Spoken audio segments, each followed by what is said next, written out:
Hey, come on, let's go. Why is it taking so long? Come on, let's go. Chop, chop, chop. I ain't got all day. I got a karate lesson I need to be at 4. Hey, don't screw around. You're screwing around too much. Hey, Tip. You're doing great work. Love what you're doing. Awesome stuff. Keep it up. Don't change a thing. All right, fellas. Let's boot her up. Let's see what she can do.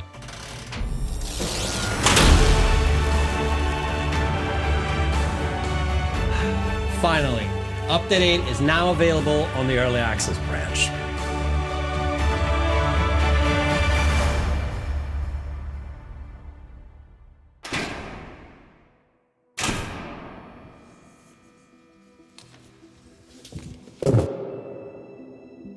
All right, real talk. So this update has been on the experimental branch for way too long. Satisfactory is built in Unreal Engine, and at the beginning of the year, we decided to update the engine version from Unreal Engine 4 to 5 because we saw a lot of potential to improve the foundation the game is built in. It's been a rocky journey as a lot of things broke during the migration that we've had to patch up again. With the upgrade to Unreal Engine 5, we're able to take advantage of some of the new highly talked about features such as Nanite and Lumen.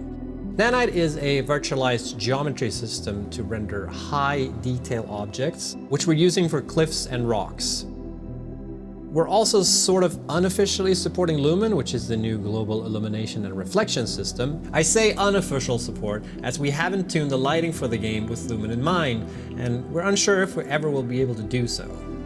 Lumen is a cool feature for you to enable and try out if you so choose, but beware that it might be quite taxing on your system and there might be some issues here and there.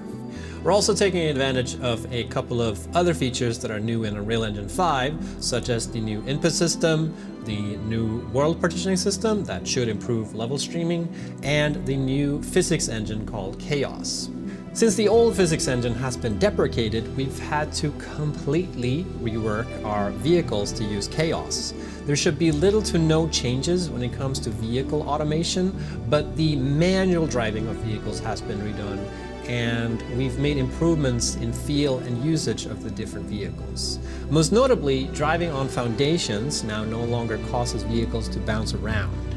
We've also added support for multiple upscaling techniques such as DLSS, XeSS, FSR, and TSR. All right, so with all that nerdy shit out of the way, let's check out some of the new stuff in Update 8.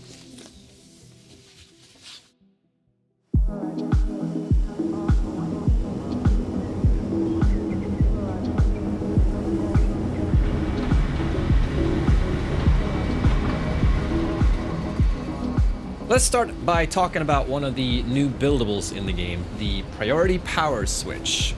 So with the priority power switch, you're able to organize sections of your power grid by having different priorities in the case of power failure. So if power should fail, the priority power switches will turn off in order of their set priority, shutting down parts of your factory gated behind them, giving you more control over your power circuits.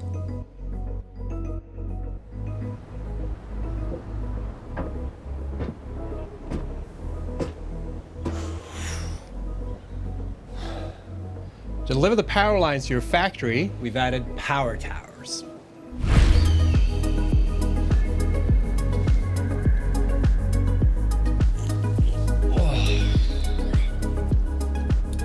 So power towers allow you to connect power lines over long distances.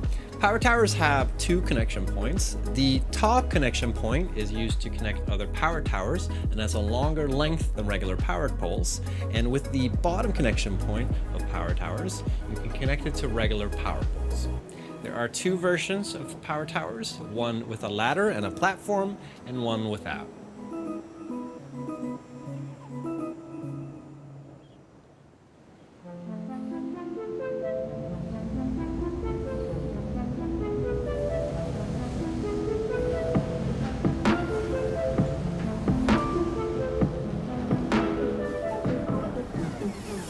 One really nice new feature we've added is the ability to nudge holograms when building.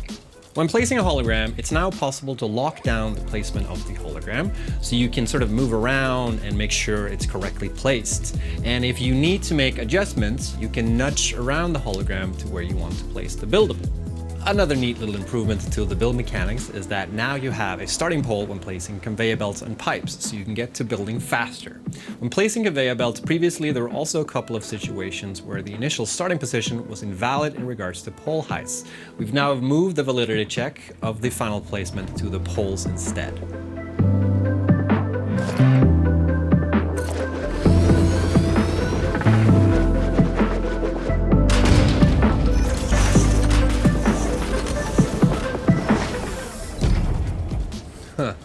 So in Update 7, we introduced blueprints. We're quite happy with the overall design of the blueprint system and the blueprint designer, but we felt we needed to make a few improvements. First of all, dismantling blueprints is quite tedious, as you have to dismantle pieces of the blueprints individually. It sucks to place down a blueprint with tons of build pieces only to realize it's not rotated correctly or not properly aligned. So we've added a blueprint dismantle mode that you can toggle on or off. With this, you can dismantle an entire blueprint all at once, significantly reducing the effort to get rid of blueprints that are misplaced or no longer useful. Not only that, but when you have this mode enabled and you highlight a blueprint, you can sample it similar to how you sample any building part. Speaking of dismantle mode, we've improved the dismantle filter to be more clear. When in dismantle mode, you can select and highlight certain types of buildables to be added to a filter, so you will only be able to select buildables listed in the filter for dismantling, making it much easier to dismantle specific parts of your factory. You can switch freely while dismantling, and it works both in blueprint mode and in regular mode. Ah, shit! Ah! Oh, God! Luckily, I'm wearing my parachute, and these suckers have been significantly improved in this update. Parachutes now count as an equipment instead of a consumable, so you only need to craft once and use it as many times as you want. We've also improved its maneuverability while in use. Alright. That's not the only equipment change we've made. Zip lines have improved as well. We increased the acceleration of zip lines in sprint mode, and the zip line now automatically connects to the next power line while ziplining on power towers and ceiling connections, and can be controlled when the power cable splits.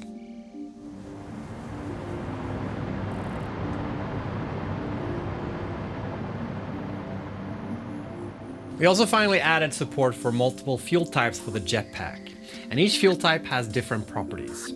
Solid biofuel is the most basic fuel type that can be used before packaged fuel has been automated. It runs out fairly quickly but works just as well. Packaged fuel is the regular fuel type we've used before, and it works just the same, but it's been given a tiny buff in upward momentum. Turbo fuel has faster acceleration and speed, allowing the player to reach much higher altitude, and it's also got slightly increased air control. And finally, you can now use liquid biofuel, the best fuel type in the game, if you ask me. It works mostly the same as regular packaged fuel, however, it burns much slower, making it possible to stay in the air way longer.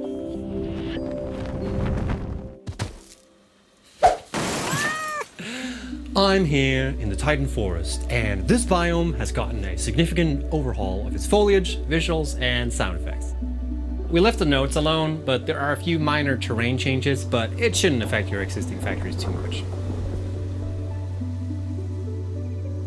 We also improved the vistas around the world to make it look more like you're on one part of the planet instead of just being on an island in the middle of nowhere.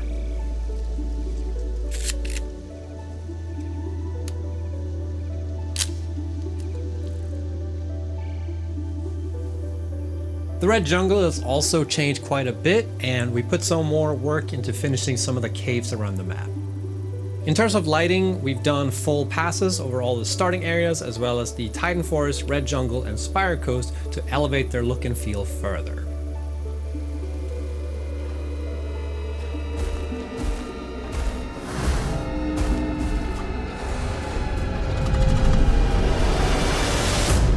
Another really cool new feature we've added in this update is the ability to finally be able to blow up gas pillars in the game. Right? Check this shit out.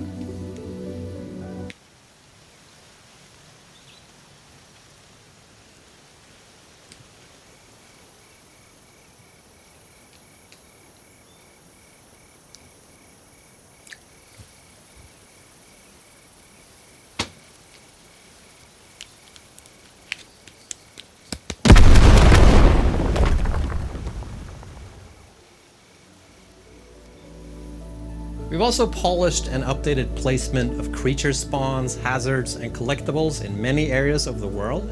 There's still some work to go before the map is fully complete, but we're getting there. Now, that's not all though. There's a really cool new secret area that I really want to show you guys. So if we just go over this way, we're gonna be able to... Oh shit! Run away! I forgot we added these two new variants to the hogs, the Clip Hog and the Nuclear Hog. They're the most menacing members of their family, and they will defend their territory with devastating charge attacks. And if you try and fly away, they're gonna throw stuff at you, and the Nuclear Hog is also radioactive, so that's a bummer.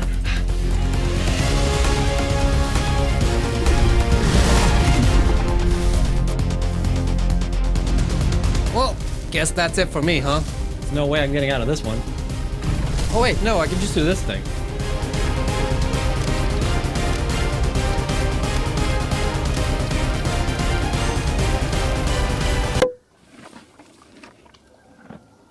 Sweet. You may have noticed that the menu has been updated. The creature hostility and arachnophobia mode have moved because there's a whole new subset of settings in town for the game under a category called Advanced Game Settings that you can enable to be able to customize your gameplay experience. With the addition of advanced game settings, you can now remove build costs, unlock tiers, research or alt recipes, become invincible, fly, and completely remove arachnoid creatures from the game, just to name a few of these new settings. In order to access the advanced game settings, you need to enable this for your save file, as this isn't the original intended experience for the game. Many of these settings change restrictions that are part of sort of what makes Satisfactory what it is, but the option is there for people to find other ways to enjoy the game. So yeah, those are some of the new things coming in Update 8. If you want to learn more about some of the features covered in this video, then make sure to check out the cards. As always, there's tons of bug fixes, optimizations, and quality of life features not covered in this video, so make sure to check out the full patch notes below.